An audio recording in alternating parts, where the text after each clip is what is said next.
Le silence me connaît par cœur.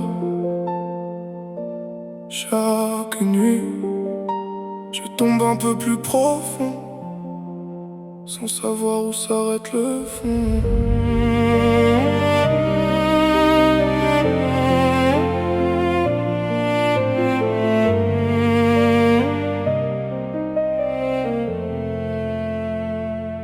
J'étouffe dans un monde où mon âme se fissure. Je cache mes démons derrière un visage qui rassure. Mon cœur traîne des chaînes que personne ne voit. Chaque battement réveille un morceau de froid. Je dialogue avec le vide jusqu'au lever du jour. Le noir devient l'adresse où reviennent mes détours. Je porte des fantômes accrochés à ma mémoire. Ils repeignent lentement mes matins en noir. Le temps ne referme pas toutes les cicatrices. Certaines saignent encore sans laisser d'indices. Je respire mais j'ai l'impression de couler. Oui, couler comme un navire perdu qui refuse d'accoster. Je marche avec l'ombre collée sous mes pas. Le désespoir murmure doucement tout bas. Mon âme cherche encore un souffle dans la nuit, mais le noir me rattrape avant le lever du jour. Le plafond connaît tous les secrets de mes nuits. Les pensées tournent en boucle et consument ma vie.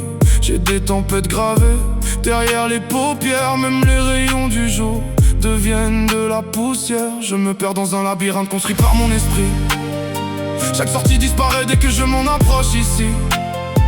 Mes rêves se consument comme des feuilles en hiver. Et l'espoir ressemble parfois à une lumière éphémère. Je voudrais faire taire ce vacarme intérieur, retrouver un instant le silence du cœur. Mais le gouffre m'appelle avec une voix familière, comme si la douleur était devenue ma lumière. Le noir ne fait pas de bruit.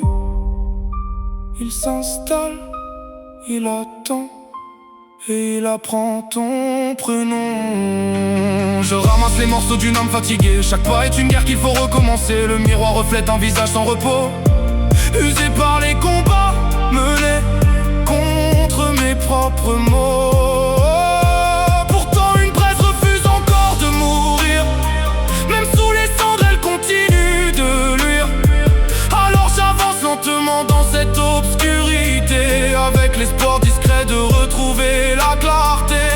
Si demain existe, je finirai par le voir, même si cette nuit semble avaler tout espoir. En attendant, j'écris pour ne pas disparaître, car mes mots sont le seul endroit où je peux renaître.